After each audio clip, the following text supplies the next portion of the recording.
Hello there everyone, and welcome to another LEGO review video. I have not done a LEGO review video for quite some time, not very often, at least not as often as I used to, mostly due to the lack of new Bionicle or Hero Factory sets getting released, clearly, because, you know, we've just not had those for a while. And just needed to make that sort of adjustment because it was incorrect. So anyway, this here is a review on the LEGO Ideas Voltron set. This is a version of Voltron that is built from LEGO pieces. I had been deciding as to what sort of version of Voltron to get, and for quite some time I knew about the LEGO version, but there was also the various different versions of Voltron, such as the very large version of Voltron that actually had pilots that you could put inside of them, but there are no pilots included in this set right here, and there is no way to get the pilots to fit into these lions. Probably just not any sort of way to get each of these into the individual lions. But if you want to know how big a minifigure is compared to one of the Voltron lions, well, here is a minifigure. Oh, here's a...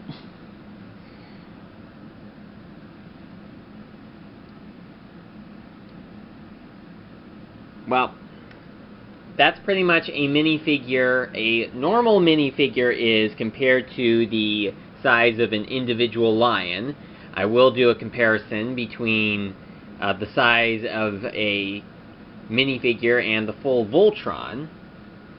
And for those of you that are into Bionicle and or Hero Factory, well, here is a Toa Hordika minifigure from the 2005 Bionicle playsets, showing the comparison on how big or small they are compared to a Voltron lion in LEGO form.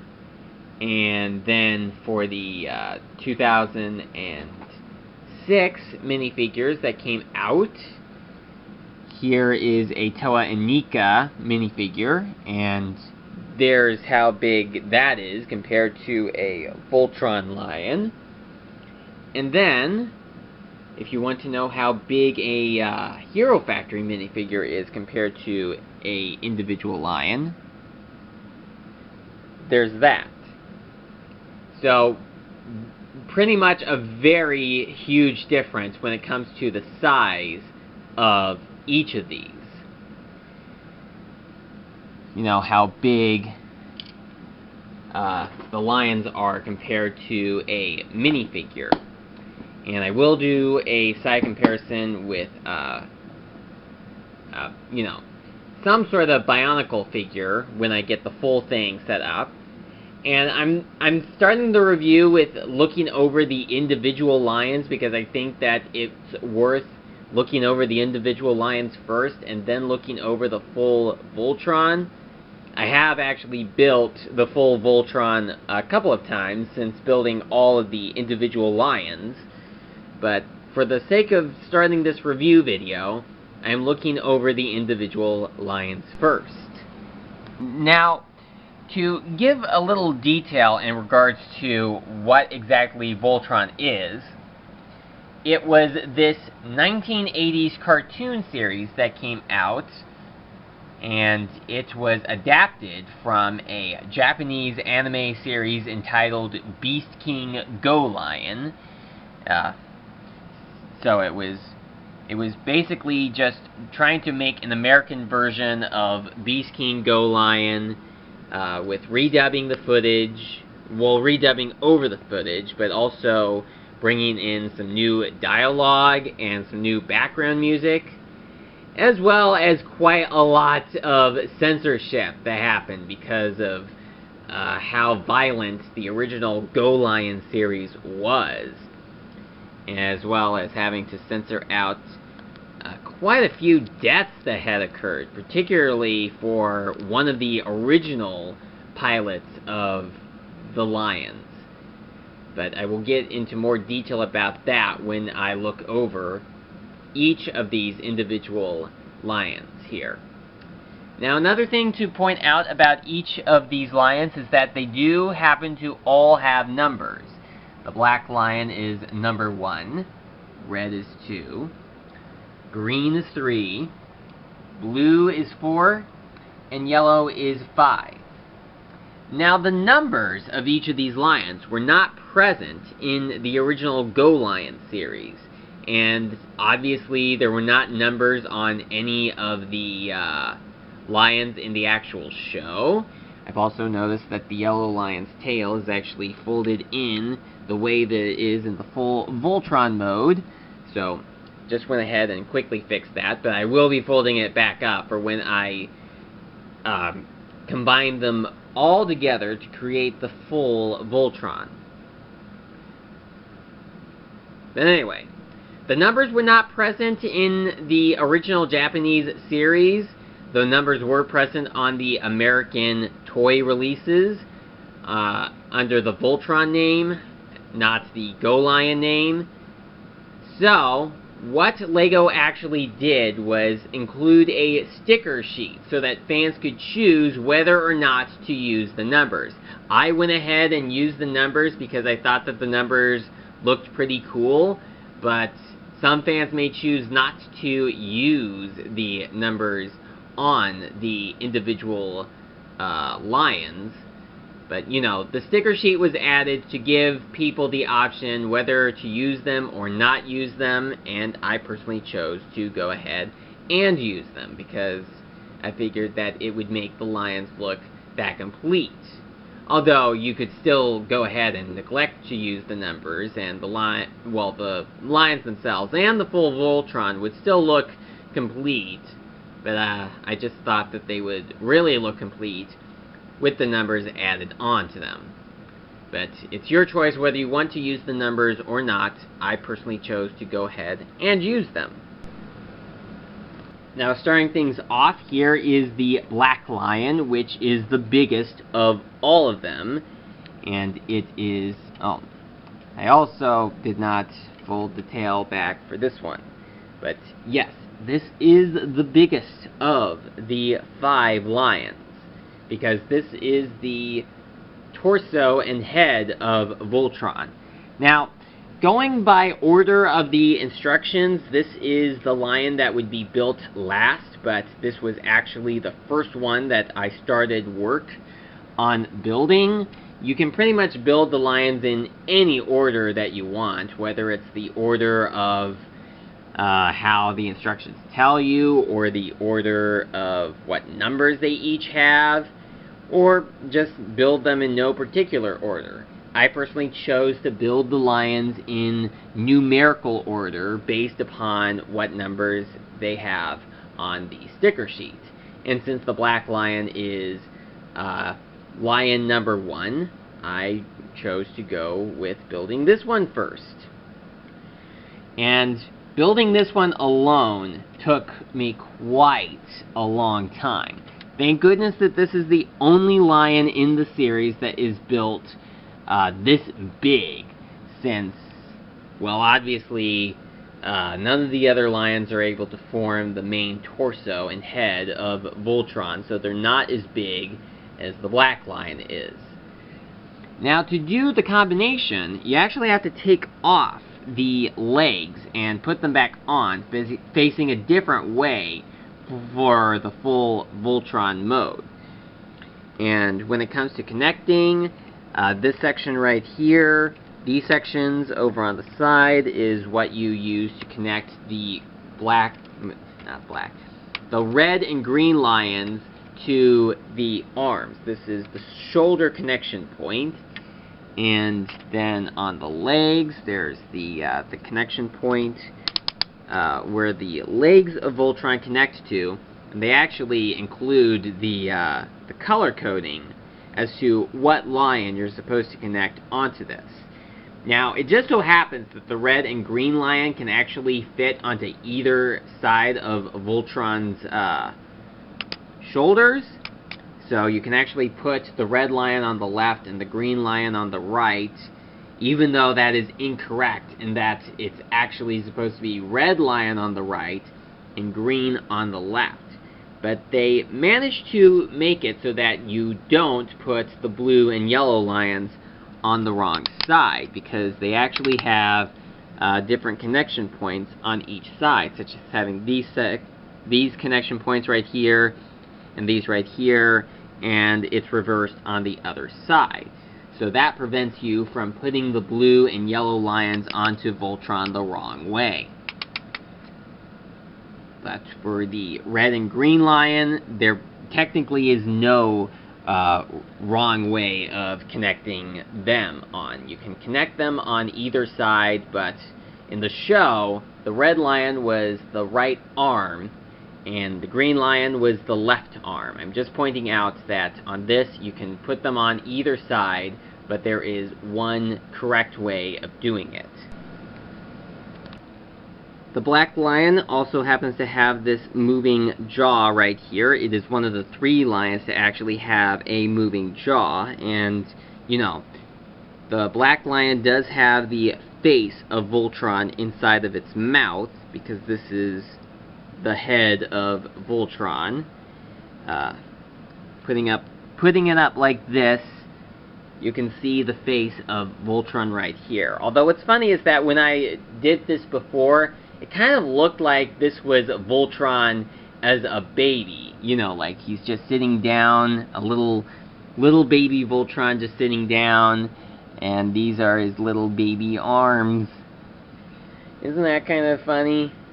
You know, a little baby Voltron just kind of going, wah, just sitting down like that. But, you know, with the help of the other lions, we'll be able to get him into full Voltron mode pretty soon. So, there's that. And these, of course, are the wings on the back of the black lion that fold in. Although, when it comes to getting it all set up, you do need to fold the wings out, just like this, before you attach the shoulders the way they're supposed to be attached when combining this into the full Voltron mode.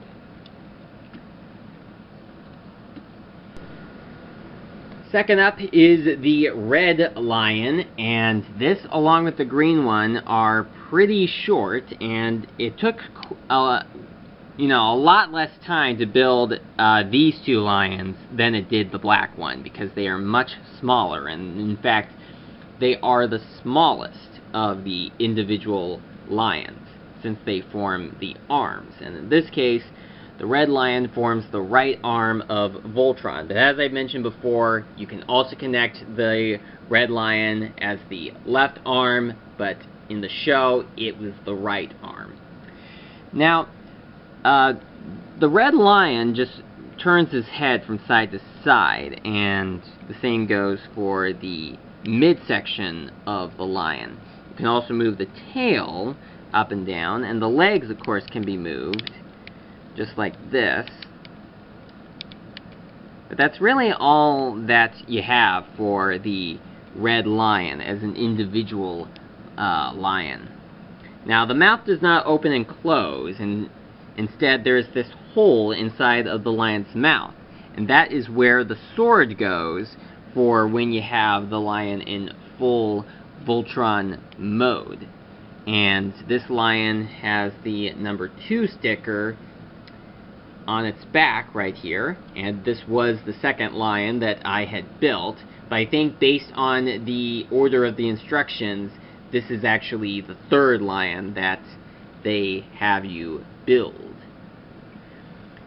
You know, comparing the Voltron lions to the Zords that you see in Power Rangers, normally you would see the red Zord as being the biggest, or probably the most important, but in Voltron, the red lion is the right arm, and it's not as massive as, say, the black lion, which forms the torso of Voltron.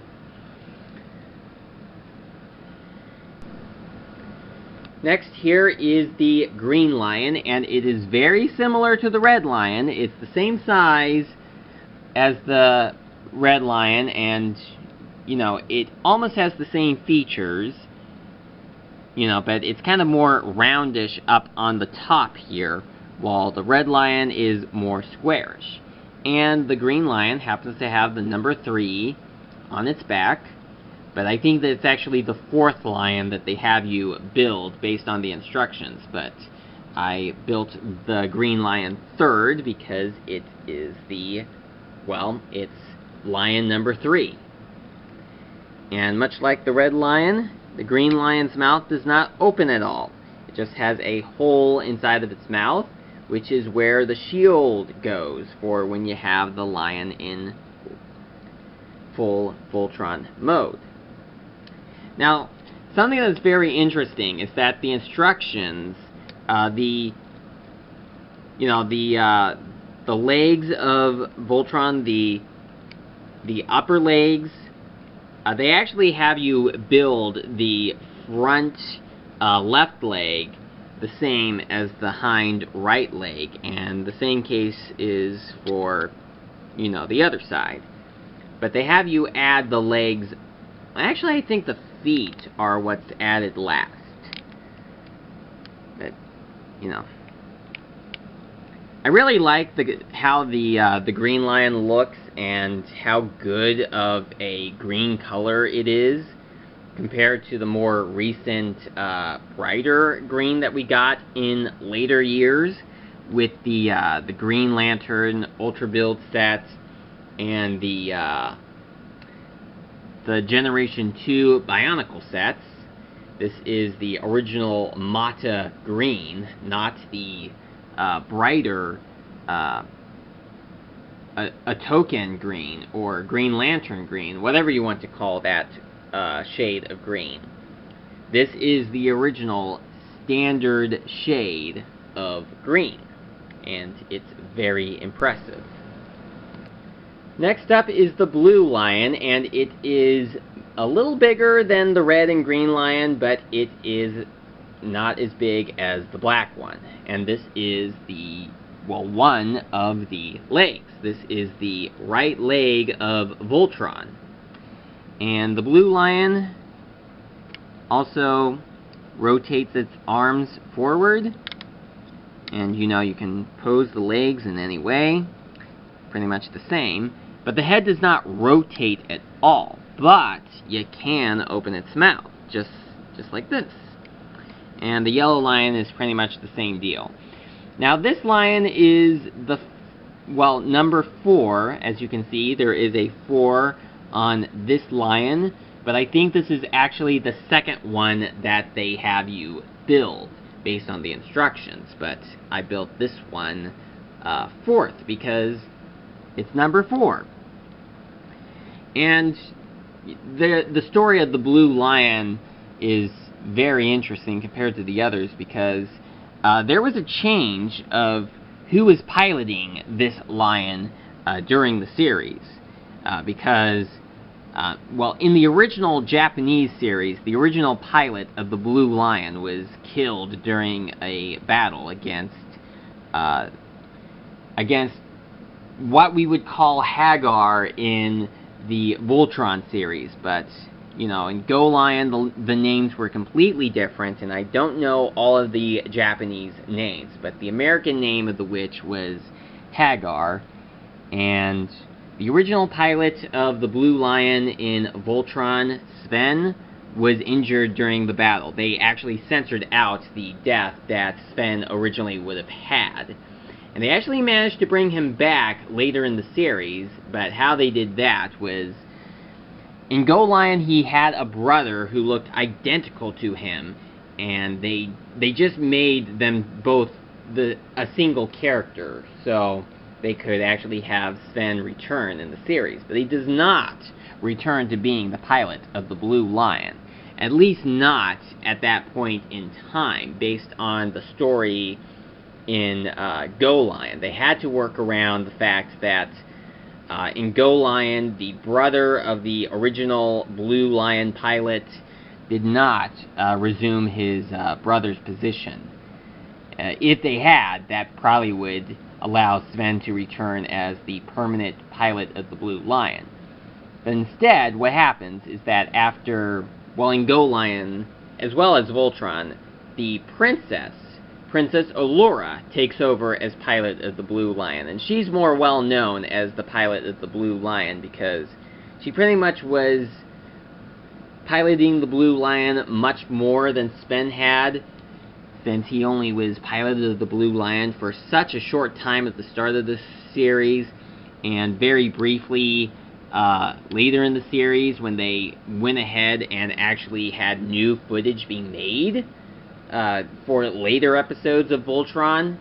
You see, in Go Lion, the series ran for 52 episodes, and it was for that many episodes that they used footage from Go Lion. But then from episode 53 onwards of Voltron, they actually had new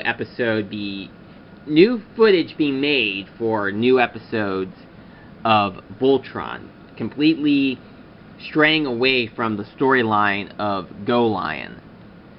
But, you know, so in the original Voltron, the Blue Lion was the only lion to actually have a pilot transfer going from Sven to Allura. But in the more recent Legendary Defender series, the Blue Lion was one of 3 lions to actually have a pilot change. And, you know, there were a couple of pilots that actually changed their lions,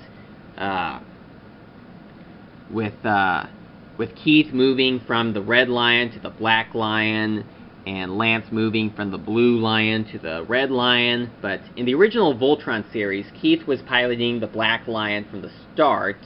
Well, sort of. He actually piloted the Green Lion first, when the Black Lion could not be used. And then he moved over to piloting the Black Lion full-time, and it was Pidge that got the Green Lion. And, of course, Lance was piloting the Red Lion from the start in the original series. They changed things up a bit, as far as even giving, changing Sven's character into a different character called Shiro, who was the pilot of the Black Lion at the start of Legendary Defender. But in Defender of the Universe, Sven was pilot of the Blue Lion at the start, but then it was Allura who was piloting the Blue Lion. And finishing off with looking over the individual lions, here is the Yellow Lion, which is nearly identical to the Blue Lion. This is lion number 5, but this is actually the first lion that they have you build. But I did it in numerical order based on the numbers that are on the sticker sheet. So this was actually the last of the lions that I actually built, even though the instructions intend for me to have this one be the first. The Yellow Lion pretty much acts the same as the Blue Lion, since it's the other leg. The jaw does open up, and the shade of yellow that's used here is the more orangish yellow color, which Bionicle fans would call Keat orange. This is the more bright light orange color, not the standard Mata yellow color. You know, the yellow that you'd get with the original Jala in the Bionicle series. And I find it very interesting with the Yellow Lion because it has this sort of cannon on the back. I'm not sure if it's actually supposed to be a cannon. I've not seen enough of Voltron to see it being used as a cannon, but it's right there. And the Yellow Lion also happens to have these sorts of wings on the back, which I don't quite understand, but this is based upon how the lions originally looked in the series. So I trust that the Yellow Lion had these sorts of, flat bits on the back right there. So that's pretty much all I have to say about the individual lions. But both of the blue and yellow lions have this tire on the bottom, and I think that's to make sure that the lion stands upright, or the full Voltron stands upright when you have it in full Voltron mode. So now that I have shown you the individual lions, it's time to form Voltron. Yep, I am going to form all of the lions into the full Voltron mode, and I'm going to show you the process of doing that. Now, the instructions included in the Voltron set has 6 different instruction booklets, 5 of them being how to build the individual lions, and then the last one showing you how to build the weapons, such as the blazing sword and the shield, whatever it's called. I'm pretty sure it has a name, but I can't quite remember it. And then also the instructions show you how to build or combine the lions together. I actually was able to combine the lions without the need of the instruction booklet. So, there is the blue lion forming the right leg of Voltron, and it cannot form the left leg because the connection points do not allow that. So, there's the first leg.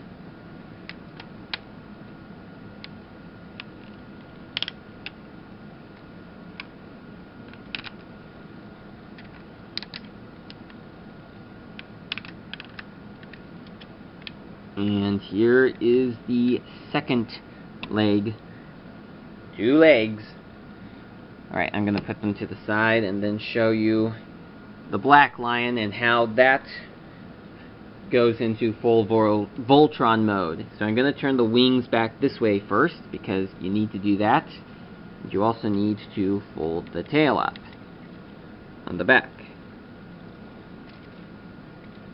Then you take the leg sections off like this. I kind of wish they actually made them more rotatable without having to remove them, instead of having you... yeah.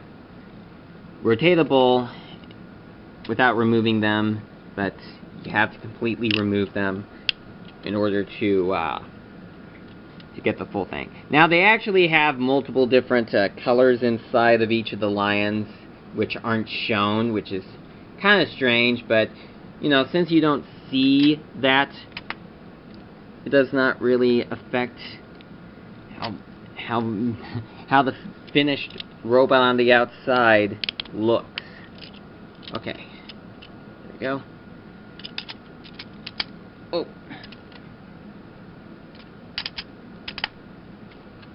Yeah, a couple of times when I've been doing this, sometimes a couple pieces pop off when I don't want them to. Alright, so now insert the legs. There we go. So that's Voltron with the legs, but I still need to get the arms on. I wonder if I can even get them on and have them still be shown on camera. Hold on. There we go. Now I can show you how the arms come together. So and that happens very often. The legs just pop off.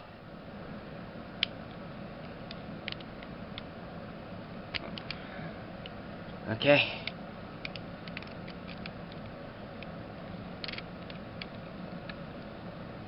So, that's the right arm.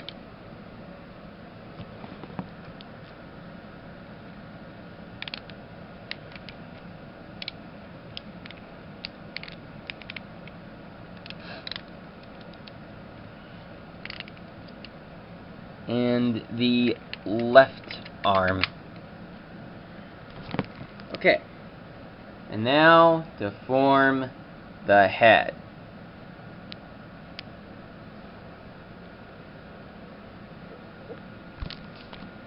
Let's see if I can get the full thing into the camera. way I can. Probably need to back the scene up.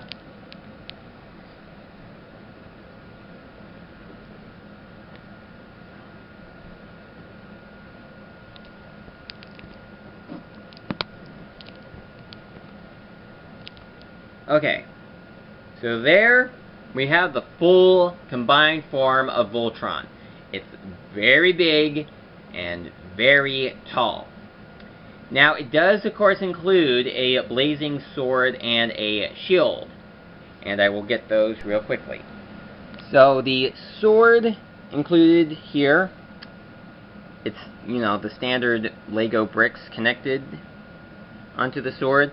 Now to actually get the sword onto here, you need to take this piece out in order to attach it to the actual hand of Voltron. I'll see if I can get it.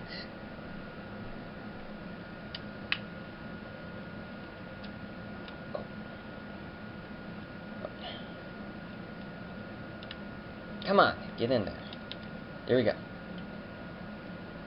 Yep. The sword and the shield. There's this little thing that moves inside. Ouch. There we go. So there is Voltron, the full Lego Voltron with its sword and shield.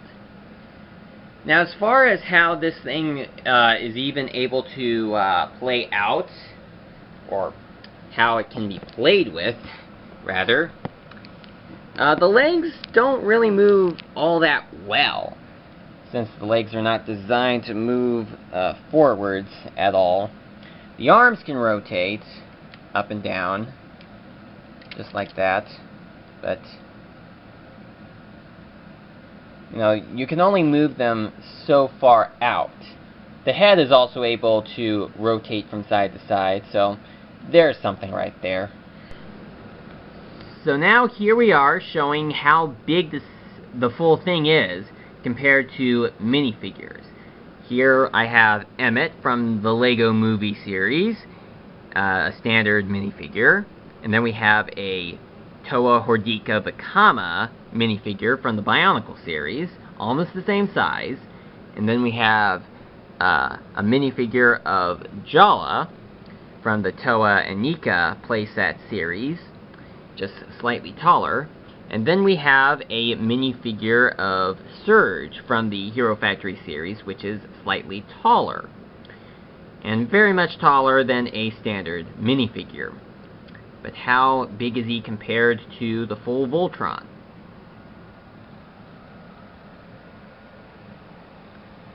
That's how big. Okay, so getting him a bit adjusted. Time to show how big this thing is compared to two things. First, there is Q-Reno from Uchu Sentai Q Ranger, which is the Japanese source material for Power Rangers. This is from a series that has not been adapted into Power Rangers yet, but it's from a series that I hope does get adapted into Power Rangers by 2021. And it's very short compared to the full size of Voltron. I don't have any other version of Voltron to show off to do such a comparison, but some other people have shown comparisons between how big a, you know, the original Bandai version of Voltron is compared to this one. And now I'm going to show you a comparison with something even bigger than Q-Reno. That is Orion from the Orion Battler from Uchu Sentai Q Ranger, which is slightly bigger than the Q-Reno. That still does not meet the same height as the Lego Voltron does.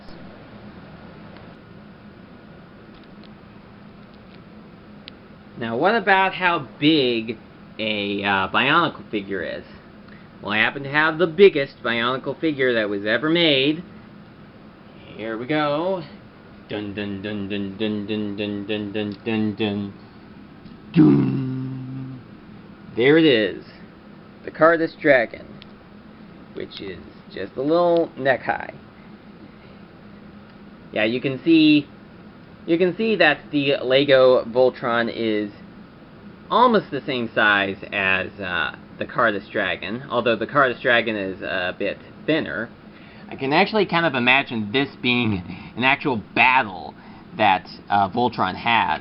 You know, like we could imagine the Cardus Dragon is a roe beast that Zarkon has sent out, and this could be a perfect opponent for Voltron to fight against, because the size just really works. So, now for my closing thoughts about this Voltron set. I find it to be quite an impressive thing. Certainly good to have for display, whether it's in the full Voltron form or the individual lions. I certainly like to combine them and decombine them and, you know, just take a look at each individual lion as it is by itself. And combining it together is also pretty fun to do too. Although it can be a bit hard to get the pieces to come, or to get Voltron to decombine without having to cause any of the pieces that should not come off to come off. And the gold chess piece right here, there were actually a number of different gold pieces that were included, but they were not used for anything. It was just this little piece right here, which is in the little pearl gold, the same kind of gold that you'd get in Bionicle starting from 2006.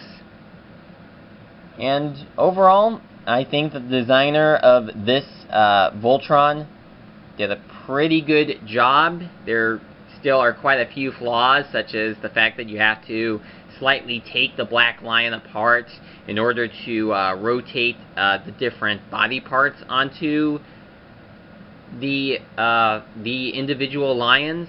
But, you know, other than that, I still find it to be a very impressive looking set. As far as the full look of Voltron goes, I certainly think that the colors do pretty well with where they each go.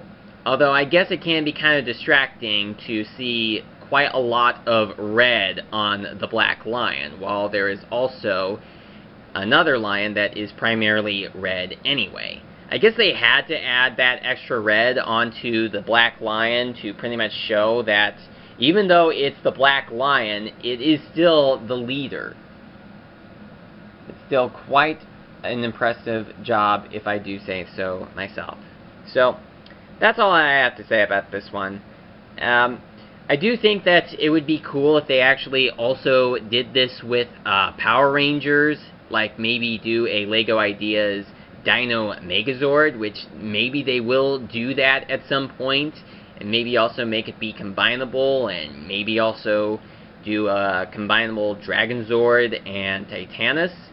But, you know, being able to make large sets just like that, and, you know, it would pretty much cost a lot of money, but if they do ever do a LEGO Ideas Dino Megazord, I certainly will be getting that.